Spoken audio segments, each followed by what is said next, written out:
Who are you? It's cliche, I know, but that was all I could think about before stepping on the plane heading to Guatemala. What was a high schooler like me doing flying halfway across the globe to a country where I had a better chance of being kidnapped than catching the cold? So who are you? Sorry, I mean, what's your name?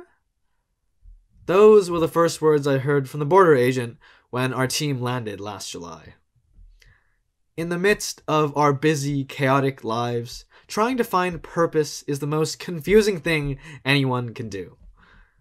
Going on a mission trip to Guatemala was my attempt to look a little deeper and take a stab at this important question. And in my time there, I would soon embark on a journey of self-discovery and begin to fill in those blanks. My mission. Past barren, rocky deserts lay a town nestled in an oasis of rolling hills and dense forest. TEDxCroftonHouseSchool, Guatemala. My new home for the next 2 weeks. On a visit to one of the schools in this town, we were received by one of our sponsor classes, an excited group of 5th graders. The moment I stepped foot into that class, without warning, a young boy charged at me and embraced me in a hug. Radiating pure joy with a gleaming smile, he grabbed my hand, pulled a cob of corn out of his back pocket, and shoved it into my palm. I'd soon learn his name was David, and for all he knew, I was a stranger from another country, Goliath. But this time, killed with kindness. We talked and played, ate snacks and sang songs, and enjoyed each other's company for the afternoon. But when classes resumed, David and I had to say our goodbyes. Then and there, I told myself that I'd never forget these heartfelt moments. Then, in my lament, David came up to me and asked if I could bring him a Snickers if I ever returned. Very confused, I replied, "Sure?" To this day, I can still hear his voice in the back of my mind. A voice of innocence, and a reminder that his heart was so much bigger than mine. In the summer months leading up to the day I met David, I spent some time chatting with some friends, thinking about grade 11 and the inevitable discomfort we'd have to face. Then I felt a big part of my existence revolved around institutionalized education and the pursuit of the next big step. The epitome of high school, university.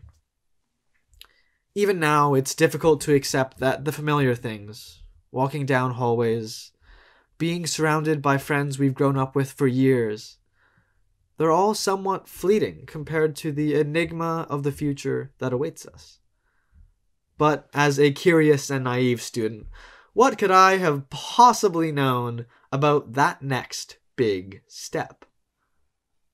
As much as I wanted to believe that things would work out, I kept coming back to this story of a picture-perfect student, a friend, who fell into disconnect and loneliness at one of those good universities. How could someone have such a clear mission, work so hard, but regretfully arrive at the conclusion that it might just not have been worth it? I'll say this though. The second I met David, all my worries disappeared with a touch of corn. In all stories, there are multiple perspectives though. And David, the corn, the laughter, that was just the pretty side. In Guatemala, there are only 5 universities, but that's the least of their worries, since according to UNICEF, 87.5% of the youth can't read or write. In TEDxCroftonHouseSchool, I met kids half my age that had dropped out of school and had to work hours of demanding physical labor because the only thing that mattered to them that day was getting food to eat. On the 4th day of our mission trip, our team visited one of the country's premier hospitals in the city of Coban. It was a fraction of the size of any normal high school here, just a few different buildings clumped together intended to serve 250,000 residents. 250,000 residents spread over 6,000 square kilometers of hills, forests, and ravines. In other words, this one tiny understaffed hospital served a geographical area larger than the entire island of Bali. As our team was walking through the pediatric wards, families were standing and waiting wall to wall. Lines for the ER were out the door. There were few doctors, a handful of nurses, and barely enough medicine. People were suffering. People were losing hope.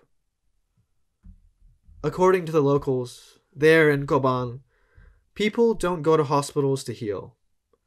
They go there to die. In those circumstances, the best medicine isn't made of life-saving procedures. It's made of compassion. So in the midst of the smoldering heat, tears and screams, our team prayed for every family we could reach. It didn't matter if they were Christian or Maya, mestizo or indigenous. Our mission that day was to comfort those who had no comforter and help them find peace in their pain. In the few hours we had there, we shared laughter and tears, helping each other find something that the hospital couldn't offer. Hope. But it's difficult to find hope in a place like Taktik, where families live in tiny wooden shacks with dirt floors. It's odd how much we complain about trivial things like having to sit through YouTube ads or missing the bus. We often forget how blessed we are. How blessed we are to have a device where we can browse through the vast knowledge of the world and watch a TED Talk. How blessed we are to have comfort, protection, and safety, lives that some could only dream of. Take David. Even the dirt floors, classmates working in fields, not knowing if he'd eat the next day. He still put that cob of corn into my hands. And with a smile. With the world seemingly against them, the people in David's community were the happiest, most grateful, loving people I've ever met. So, how do they do it? What's the fuel that powers them through the trials of their lives and empowers them to spread this contagious joy? Their faith. Faith not in anyone or anything here, but faith in their God. Behind the ubiquity of poverty and injustice, we're so accustomed to seeing an unbreakable network of fellowship and faith in their Christian beliefs, along with God's real existence in their lives, gives them hope when life is hopeless. Because of Him, they can rest easy and navigate the discomforts of the material world. Not only that, but they can find fulfillment in their beliefs and in their calling to be ambassadors of love, just like David. That was their internal mission, their faith and Christian values. Now, what's yours? What gives you the motivation to pursue this life? Although their mission was fueled by faith, yours doesn't have to be. A mentor once told me that the missions trip doesn't end when you step off the plane. You can serve and love people anywhere as long as you have an open heart.